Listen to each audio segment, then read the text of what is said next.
Hello everyone and welcome back to the channel. Today I'm excited to share with you a fantastic EDC fixed blade made here in the US, the Smith & Sons Axiom. Smith & Sons is located about 4 hours away from me in Sulfur, Louisiana. So my neck of the woods. I've got to meet the guys and girls that work there, and they're all incredibly nice, and they have a passion for building very well crafted fixed blades and some folders. I'm pretty sure they're machined in their shop. They also have some hand touches to them. To me, this is a perfect EDC size, coming in at 6.67 inches long with a 2.87 inch drop point blade. And this particular one is in CPM Magnacut steel, hardened from 63 to 64 HRC. And of course, I would have liked it to be 63 to 65, but with a fixed blade, I have a little bit more leniency. We'll just have to see how this one performs. Your blade comes with a nice raw stone wash finish. I love a good stone wash. You do have some jimps up top. They are kind of spaced apart and they are a little bit rounded, so you get some traction, but it would have been a lot nicer to have some fine cut jimping there. I think it would have been way more effective. You have a nice point right there for piercing. Should still be a fairly versatile blade shape here. Even though you do have that higher tip, it's going to be harder to use the tip to do drag cuts, but you can still use that belly and it's going to work perfectly for that. Your sharpening choil is okay. You should have a couple of sharpenings. You can see that plunge line comes to about right there. So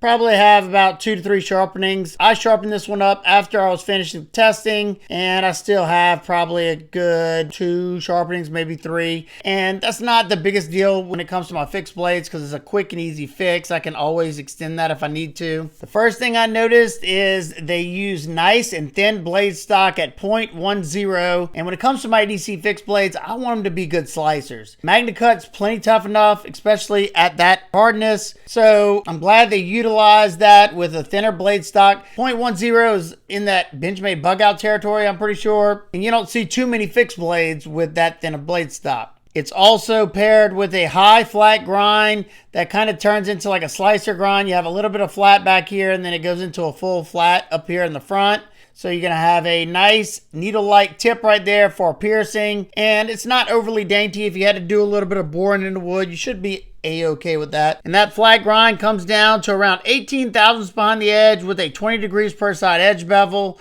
This thing should be a slicing machine. We're going to find out.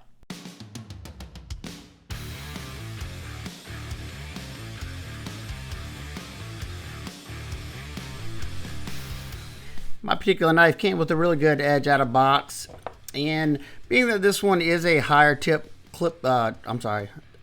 drop point, I did notice when I was making the longer cuts, when I was going quick, you know, you're not thinking as much, I did slide out of the cut right at the end, but I just slowed down things a little bit, and that kind of remedied that situation. It is slicing very well. You do have thin blade stock and pretty good edge geometry, so a good recipe for a nice and slicey blade, which is what I'm usually looking for in my EDC fixed blades. I want them to be good slicers. They're not, you know, if I needed to use them hard, I could, but they're more just everyday EDC tasks. That's why I call it an EDC fixed blade. Now we're testing the ergos. You know, you got decent thickness. You got a little bit of a swell in the middle. You got a nice little choil, kind of locks me in. You're right up to that edge so I can really control my cut. And I'm able to get a good bit of force into this piece of pine. I did notice where the contour flares out toward the top. It does have a kind of a hard 90-degree angle that I'm going to easily fix with either a piece of high grit sandpaper, just kind of knock that edge off just a little bit, or on a slack belt on my workshop or something.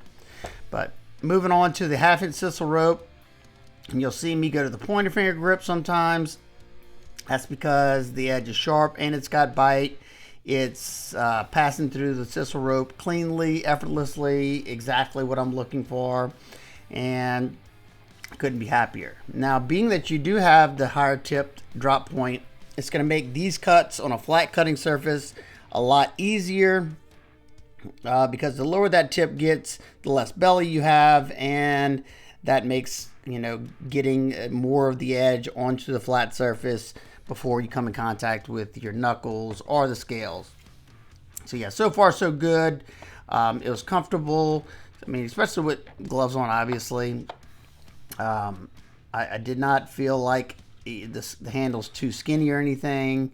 It's right at that perfect thickness. If it went any thinner, it would probably be a little bit more fatiguing because you'd be squeezing it tighter. But definitely in the pinch grip, you have a nice little bevel at the end of the scales. So if I wanted to hold on to that so I could get a good pull back through something, that would help a lot in that situation. But yeah, so far so good. Now I'm using the belly to do the drag cuts because of that tip, once again, being higher than I usually like my drop points, just because the versatility jumps up even more when you have a lower tip drop point that's kind of in the center line of your scales. But yeah, it blasted through every one of these materials very easily. It was very slicey, and it was very enjoyable to use. The edge never felt like it was going to fall off, like it fell off. It has a nice solid heat treat, in my opinion. I sharpened it up after I finished this test, and it sharpened up great as well. Man, I really thought this one performed outstanding. Let's see if it has any edge left to it. It feels pretty good. It's hard for me to tell, but we got thin phone book paper. We'll do a slow cut to see if there's any snags. One little snag there. But man, pretty nice. Let's do a regular speed cut. Yeah, look at that. Still nice and sharp. I'm pretty certain I can strop it back to being probably close to hair shaving sharp. Nice quality heat treat on this one. During all the testing, this one was very comfortable in hand. You got a nice little swell right here. Get that little choil area. It was nice and locked in. Fits my medium-sized hands perfect. I have a little bit left over. May fit your large hands fine. If not, they have a lanyard hole back here. You could tie a thicker knot to it so you had something to grab a hold to. But as for me, it's a perfect size. I like how I can get right up to that edge and still feel pretty safe there. And I can control that edge much better when I'm in the hammer grip. Only thing I noticed when I was putting a ton of pressure into the wood, right here, you can see the hard line right here from the contour. That's something that I'm gonna round that over after this review with my work sharp on the slack portion of the belt and just knock off that hard edge that was created whenever they did the contouring. Wasn't terrible or anything, and it just depends on how hard you're going to use the knife. Did not even notice it until I really started pushing hard into it, and that top portion is kind of pushing into my palm. I think there's like 2 or 3 variants in the Magnacut that are available. Right now, the places that this one's available, you can get this green canvas micarta. It's not my favorite canvas micarta here. However, it's more like an olive.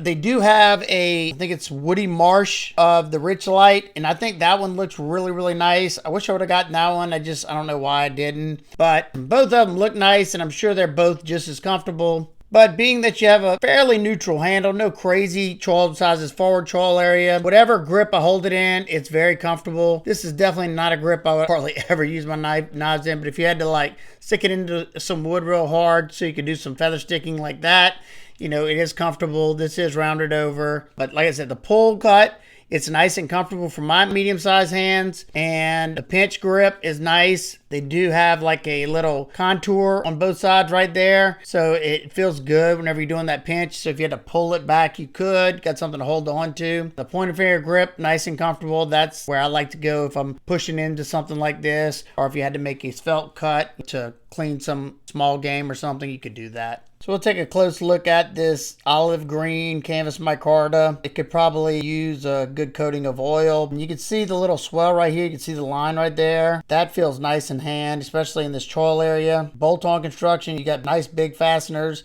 They are countersunk. I did not feel those at all. And the scales are ever so slightly shadow boxed from the tang of the blade, as you can see, just meaning that the tang sits out a little further than the scales, not by much. I did not feel that at all during use, and you got a pretty nice size lanyard hole in the back if you want to tie some 550 cord to it. Now let's talk about carry. Mine came standard with this leather sheath. It's a nice one. It's branded by them. I don't know if they make them in-house or not.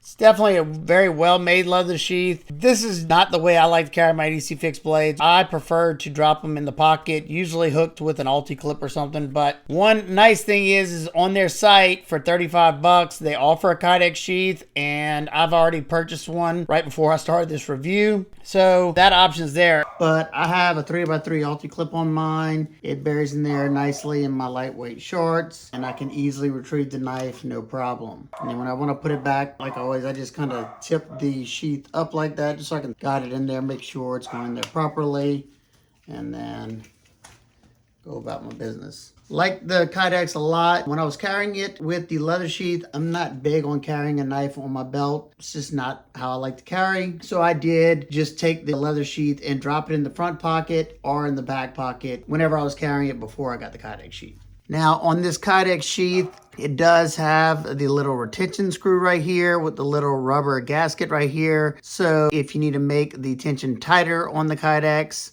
or looser, you could. I was wondering when I first got it, I could not even force the knife into it. It's because the retention screw on it was tightened all the way down. I loosened it up. Now it goes in there nicely.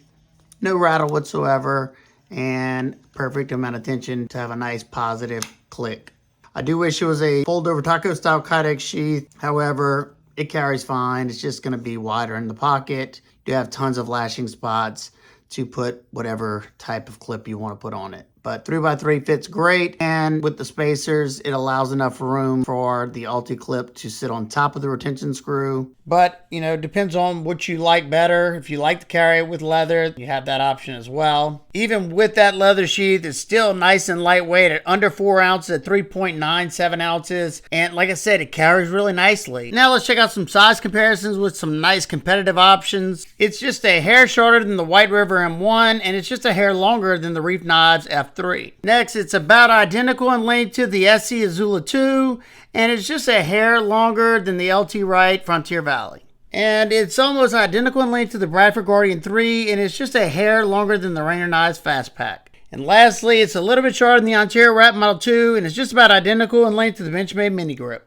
And being that no knife's perfect, let's go over some nitpicks and complaints. I would have much preferred fine cut jimping because this is a little uncomfortable with my fingers. It's a little rounded over, so it doesn't offer as much traction as, say, fine cut jimping would. And it would have been really cool to have a set of fine cut jimping about right here. So if you're doing some drag cuts or if you're needing to get around something, you could easily do that. And I'm not a huge fan of leather sheaths, especially on my EDC fixed blades. However, they offer a Kydex option, so that's really a moot point.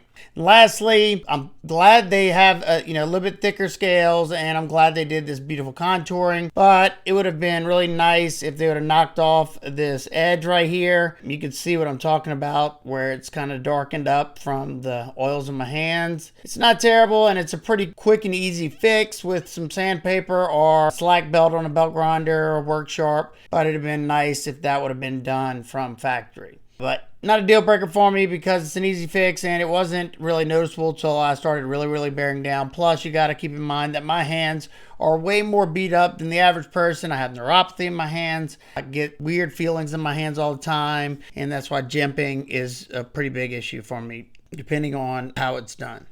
Now let's wrap it up. The Smith & Sons Axiom EDC fixed blade, in my opinion, is a very nice, well-rounded, and lightweight EDC fixed blade. That's got a fairly versatile blade that should excel in all your everyday carry and outdoor situations.